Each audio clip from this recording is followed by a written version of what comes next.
Good morning. Next topic था alpha decay, आपको कल मैंने बता दिया था कंप्लीट। नेक्स्ट है आपका range of alpha particle. Range of alpha particle, तो अल्फा पार्टिकल की रेंज क्या होती है, इसके लिए पहले तो आप प्रॉपर्टीज देख लीजिए अल्फा पार्टिकल की। That alpha particle is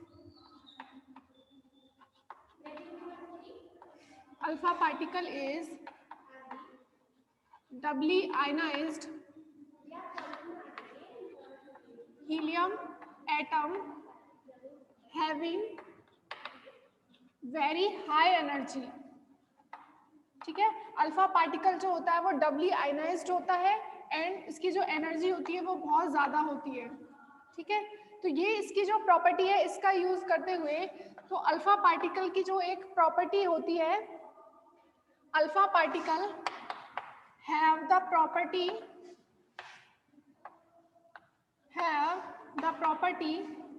to ionize the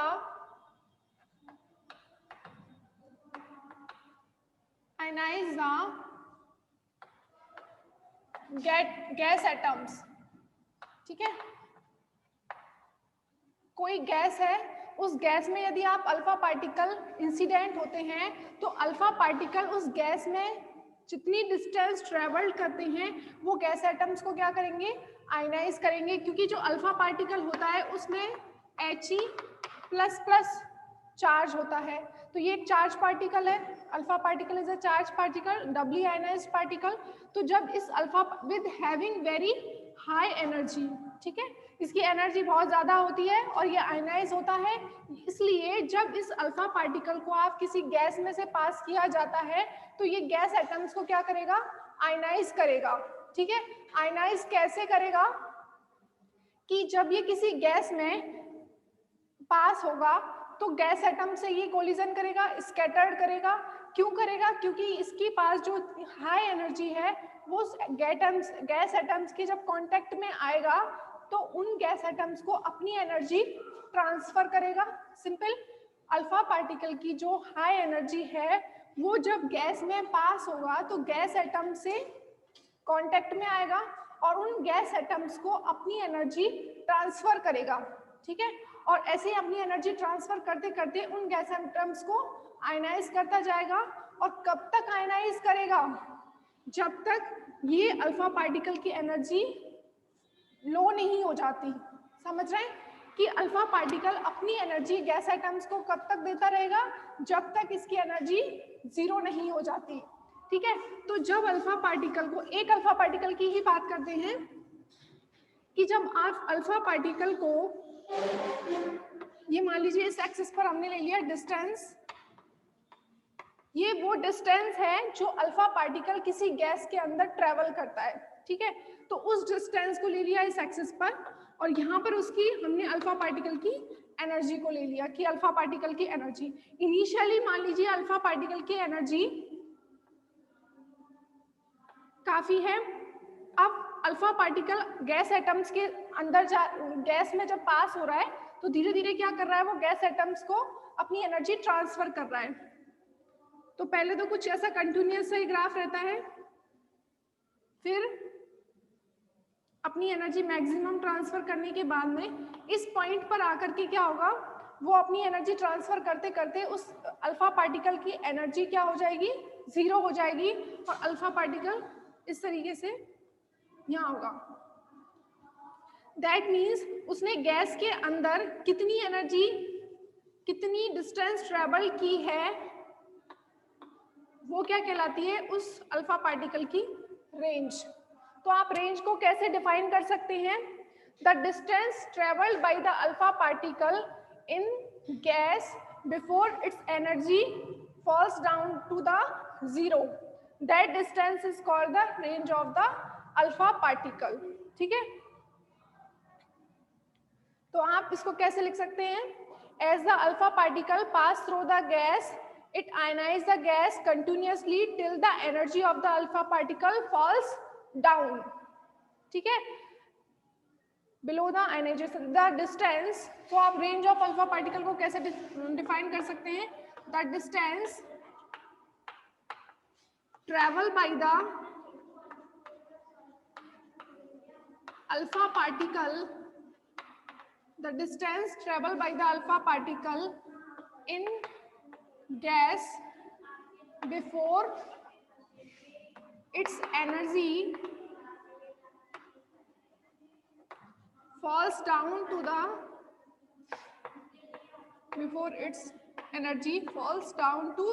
zero. That distance is called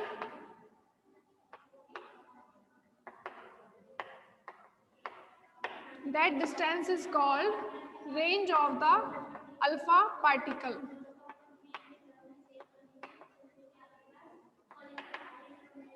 ठीक है, the distance traveled by the alpha particle in the gas before the energy falls below the of the gas is called range of the alpha particle. This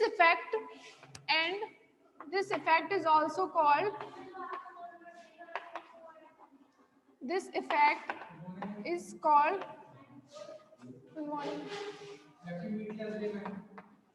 अच्छा जी, straggling effect.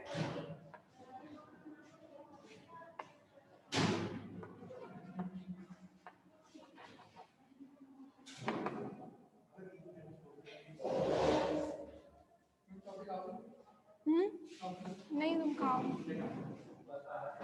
तुम online भी नहीं ले रहे थे class? अच्छा,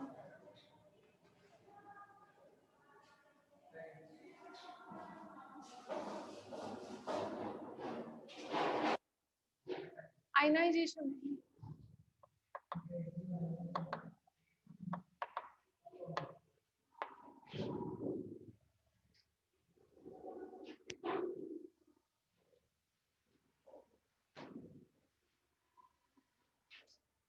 repeat करूं इसको, range of the alpha particle.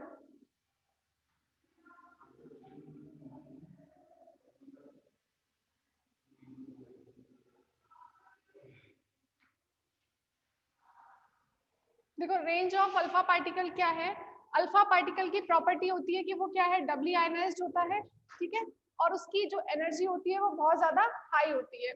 And alpha particle have the property to ionise the gas atoms, ठीक है, क्योंकि इसकी एनर्जी बहुत ज्यादा हाई होती है एंड ये डबली आयनाइज्ड होता है।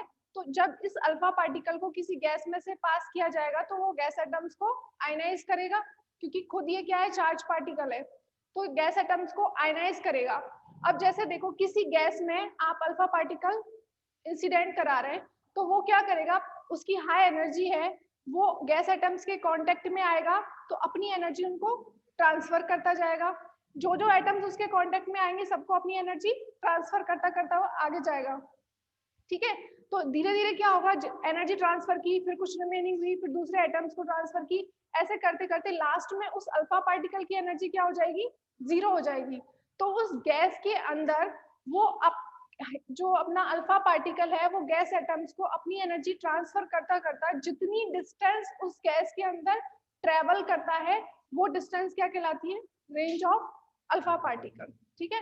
So the distance traveled by the alpha particle in the gas before its energy falls down to zero, that distance is called the range of alpha particle. Simple है, वो उसकी energy zero कब होगी, जैसे जैसे वो पास होगा गैस में, जो एटम्स कांटेक्ट में आएंगे गैस एटम्स उनको अपनी एनर्जी ट्रांसफर करता करता जाएगा।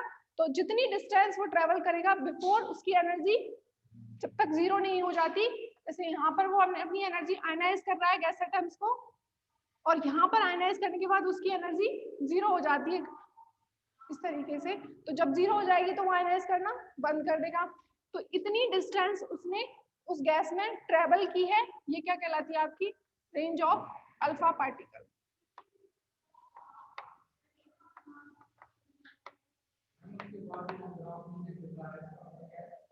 इसका मतलब सिंपल यही है कि उसकी यहाँ पर एनर्जी जीरो हो गई, ठीक है। जब उसकी एनर्जी जीरो हो जाएगी तो वो आयनाइज भी नहीं करेगा ना गैस एटम्स को। ग्राफ इसी को शो कर रहा है कि आयनाइजेशन बिल्कुल रुक गया एकदम से, क्योंकि एनर्जी लो जीरो ही हो गई। हाँ, आयनाइजेशन यहाँ बिल्कुल खत्म हो गया। वो बिल्कुल वहीं पर रुक जाएगा ना, तो डिस्टेंस उसने इतनी ट्रेवल की है उसके अंदर। जब एनर्जी, जब पार्टिकल मूव कब करता है, जब उसके अंदर एनर्जी होगी, जब एनर्जी जीरो हो गई तो वो आयनाइज भी नहीं करेगा, वहीं रुक जाएगा। तो इतनी डिस्टेंस उसने गैस में ट्रेवल की है, तो वही क्या हो जाएगी आपकी range of alpha particle. The maximum distance travelled by the alpha particle is called range of alpha particle. अब ये रेंज किस पर डिपेंड करेगी? रेंज किस पर डिपेंड करेगी? Energy of alpha particle. यदि उसकी काइनेटिक एनर्जी पर डिपेंड करेगी। यदि उसकी एनर्जी ज्यादा है तो वो ज्यादा डिस्टेंस ट्रेवल करेगा, और एनर्जी कम है तो कम ही डिस्टेंस ट्रेवल करेगा। तो रेंज जो है डिपेंड करेगी एनर्जी ऑफ अल्फा पार्टिकल।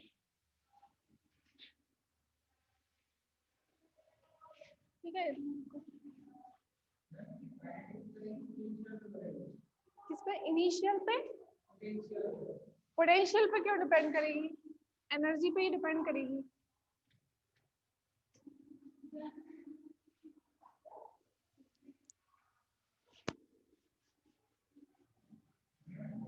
हाँ, क्या नहीं है? तो मैं तो सही नहीं होते तो भी पढ़ाती, मुझे तो पढ़ाना है। कोई भी नहीं होता तो भी पढ़ाती।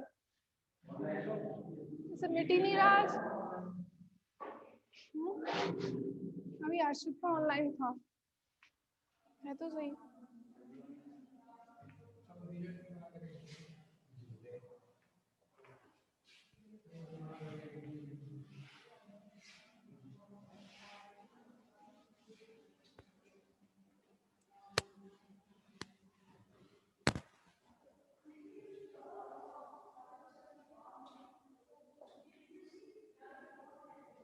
सेकेंड है Geiger and Nuttall law. Geiger and Nuttall ये जो है आपके साइंटिस्ट के ही नाम है।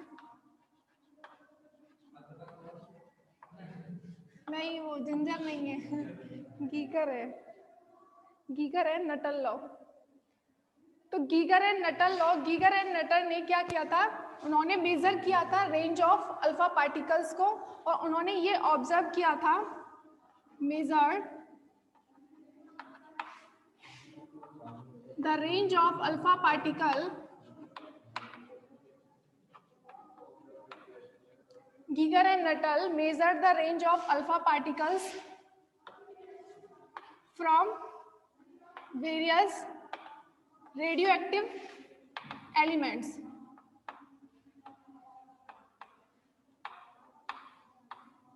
ये एक खास बात सुन लो कि जो अल्फा पार्टिकल इमिट होते हैं ना, एक रेडियो एक्टिव, जैसे मान लीजिए रेडियम से है, रेडियम से रेडियो एक्टिव एलिमेंट है, इससे जो अल्फा पार्टिकल इमिट होगा उसकी एनर्जी, अब जरूरी नहीं है कि एक ही अल्फा पार्टिकल इमिट हो, जितने भी अल्फा पार्टिकल इमिट होंगे उन सब की एनर्जी सेम होगी। बट जैसे मान लीजिए रेडॉन है, रेडॉन से जितने भी अल्फा पार्टिकल इमिट होंगे उन सब की एनर्जी सेम होगी। बट जरूरी नहीं है कि जो रेडियम से जो अल्फा पार्टिकल इमिट होंगे वही अल्फा पार्टिकल जो रेडॉन से इमिट होंगे उनकी एनर्जी सेम होगी, ये पॉसिबल नहीं है। ठीक है, मतलब कि किसी एक रेडियो एक्टिव एलिमेंट से जितने अल्फा पार्टिकल इमिट होंगे उन सब की एनर्जी ऑलमोस्ट सेम होगी।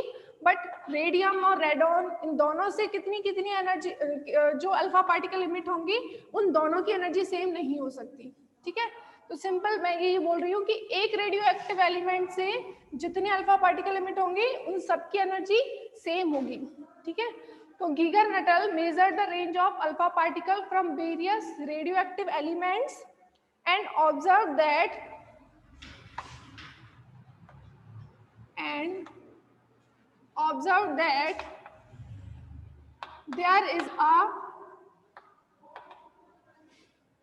there is a linear relation between decay constant and range of alpha particle. Range of alpha particle, और वो लीनियर रिलेशन क्या था जो गीगर एंड नटल ने फाइंड आउट किया था? That log lambda equals to a plus B log R. ठीक है, A and B are the यहाँ कांस्टेंट है, A plus B log R. तो गीगर एंड नटल ने क्या किया था, उन्होंने जो अल्फा पार्टिकल इमिट होते हैं रेडियो एक्टिव एलिमेंट से, उन सभी अल्फा पार्टिकल्स के लिए उन्होंने क्या किया था, रेंज को फाइंड आउट किया और उन्होंने एक ऑब्जर्व किया कि एक लीनियर रिलेशन होता है between the range of alpha particle and decay constant, and that relation is log lambda equals to a plus b log r। ठीक है, तो आप इसको ऐसे ग्राफिकली क्या लिख सकते हैं, log lambda जैसे आप इस एक्सिस पर ले लेते हैं एंड log r आप इस एक्सिस पर लेते हैं, तो लीनियर रिलेशन अब a कांस्टेंट है प्लस b log r है, तो log lambda and log r में वैसे रिलेशन देखते हैं, यदि a प्लस नहीं होता तो ये सेंटर से पास होती, बिकॉज देखो log लैम्डा इक्वल्स टू होता आपका b log r। ठीक है, तो log lambda and log r में इस तरीके का ग्राफ मिलता, बट अब यहाँ पर क्या है, a प्लस कॉन्स्टेंट है, तो a हमने मान लिया यहाँ पर है, तो ये ग्राफ क्या आएगा, इस तरीके से आएगा। क्लियर है ना ये चीज?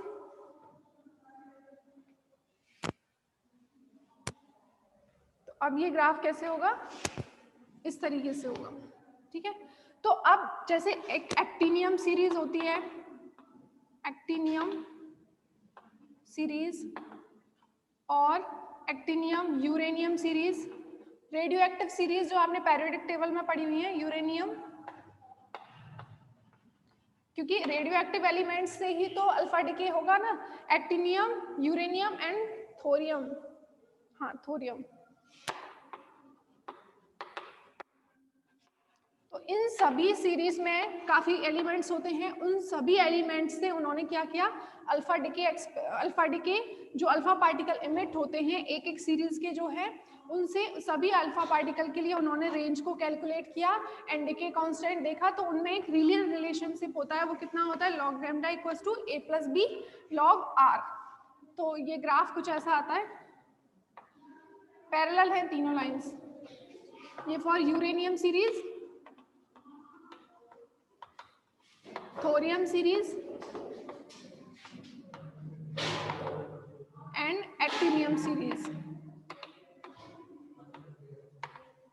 ठीक है, यूरेनियम, थोरियम, एक्टिनियम सीरीज के जितने भी रेडियो एक्टिव एलिमेंट्स हैं, उन सभी रेडियो एक्टिव एलिमेंट्स से अल्फा डिके होने के बाद में उन अल्फा पार्टिकल्स के लिए रेंज को कैलकुलेट किया गया कि उनकी रेंज क्या होती है सबकी ही, और डिके कांस्टेंट निकाला, तो उनमें क्या मिला, एक लीनियर रिलेशनशिप मिला।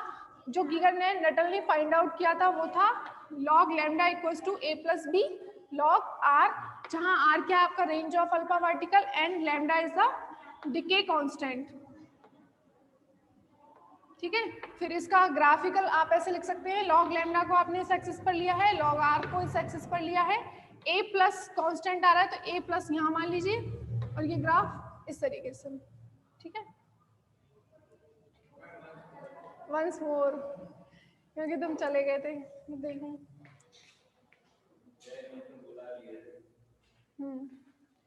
गीगर एंड नटल ने क्या फाइंड आउट किया कि उन्होंने पहले तो मेजर किया रेंज ऑफ अल्फा पार्टिकल्स को, जितने भी रेडियो एक्टिव एलिमेंट्स हैं उन सभी रेडियो एक्टिव एलिमेंट्स से अल्फा डिके होगा, और रेडियो एक्टिव एलिमेंट्स कौन सी सीरीज में होते हैं, actinium series, thorium and uranium series, यही होती है ना पीरियोडिक टेबल में, ये सभी रेडियो एक्टिव एलिमेंट्स हैं, इनसे अल्फा डिके किया, फिर इनसे जो अल्फा पार्टिकल मिले उन अल्फा पार्टिकल के लिए रेंज को कैलकुलेट किया। ठीक है, रेंज जब अभी मैंने बताया था आपको, आयनाइजेशन ऑफ गैस, तो distance travel by the alpha particle in the gas, तो सभी एलिमेंट्स से अल्फा पार्टिकल इमिट किए, फिर अल्फा पार्टिकल्स के लिए उन्होंने रेंज को कैलकुलेट किया, फिर उन्होंने देखा कि जो डिके कांस्टेंट होता है लैम्डा एंड जो रेंज ऑफ अल्फा पार्टिकल होता है उनमें एक लीनियर रिलेशनशिप होता है। लीनियर रिलेशन क्या है, log lambda equals to a plus B log r। ठीक है, ये प्रैक्टिकली उन्होंने देखा था, तो ये इसको मैंने ग्राफिकली दिखाया है। तो ये बताया था कि log लैम्डा यदि इक्वल्स होता आपके b log r के, तो ग्राफ कैसा होता, ऐसा ही होता ना, y इक्वल्स टू mx ठीक है, ऐसा ही होता है ना, सेंटर से ही पास होती है लाइन, बट अभी क्या है यहाँ पर a प्लस एक एक्स्ट्रा कांस्टेंट भी है, तो ये वाली लाइन यहाँ से ग्राफ बनेगा, ठीक है, तो वो ग्राफ मैंने इसलिए ऐसा बनाया। तो यही था गीगर एंड नटल लॉ। तो इन सीरीज के लिए उन्होंने ये देखा कि लैम्डा एन लॉग आर में ये लीनियर रिलेशन होता है, ये आपका गीगर नटल लॉ।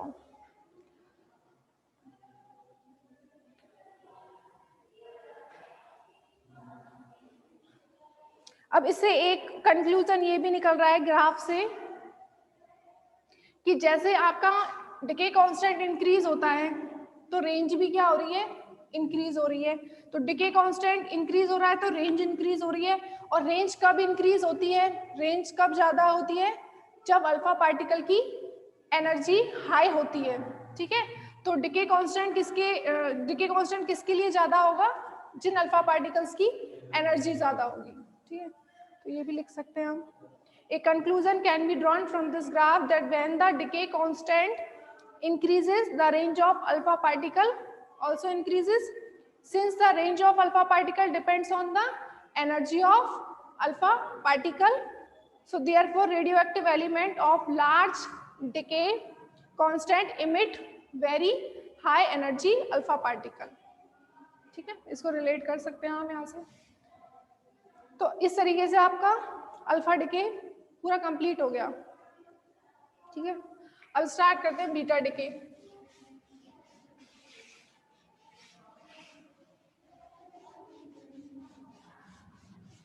क्वांटम कितने दिन की रह गई है अभी,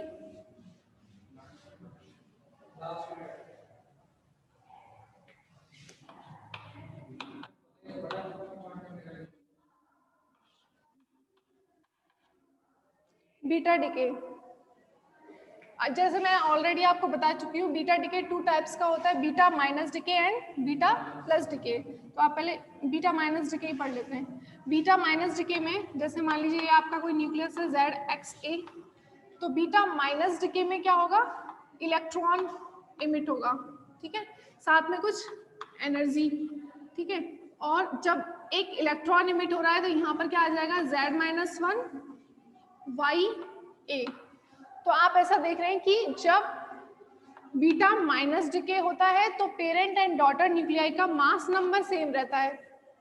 अब आप एक चीज देखो, यहाँ पे मास नंबर सेम हो रहा है, इस न्यूक्लियस का मास नंबर सेम है, बट प्रोटॉन नंबर एक डिक्रीज हो रहा है। तो ऐसा कैसे पॉसिबल है, सोच सकते हैं ना कि जब दोनों का मास नंबर सेम है बट यहाँ पर क्या है, एक प्रोटॉन नंबर डिक्रीज हो रहा है, तो ऐसा क्यों हो रहा है।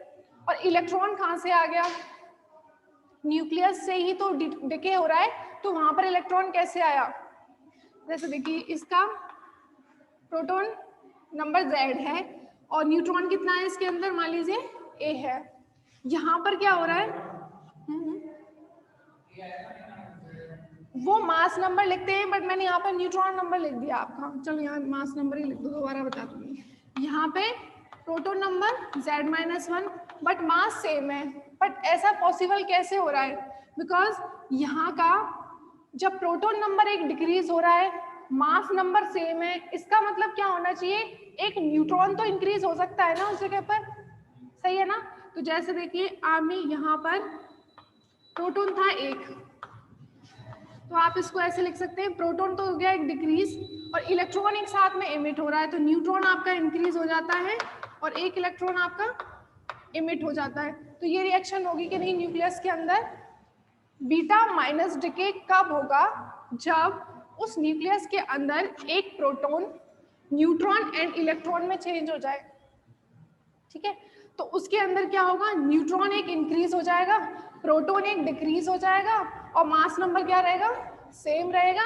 और जो इलेक्ट्रॉन में न्यूट्रॉन इलेक्ट्रॉन में चेंज हुआ था तो ये तो उसके अंदर ही रहेगा, मास नंबर सेम हो जाएगा जिससे, और ये वाला जो इलेक्ट्रॉन है वो इमिट हो जाता है। तो इस तरीके से न्यूक्लियस के अंदर इलेक्ट्रॉन कैसे इमिट हो रहा है वो आप समझ सकते हैं कि प्रोटॉन जो है एक न्यूट्रॉन एंड इलेक्ट्रॉन में चेंज हो जाता है, जिससे न्यूट्रॉन एक इंक्रीज हो गया, प्रोटॉन एक डिक्रीज हो गया, मास नंबर सेम हो जाएगा और जो एक इलेक्ट्रॉन एक्स्ट्रा है वो क्या हो जाता है, यहाँ डिके होता है, ठीक है। क्लियर हो गई एक चीज। Thus in beta decay neutron decays into beta minus decay, proton decays into neutron and electron, and that electron emits, that is called beta minus decay.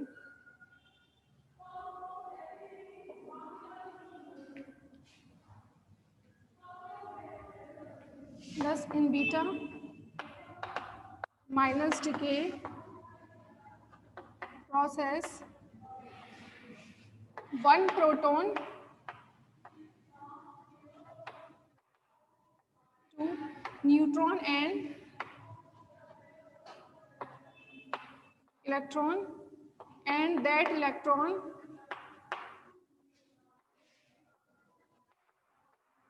emits from the nuclei is called beta minus decay.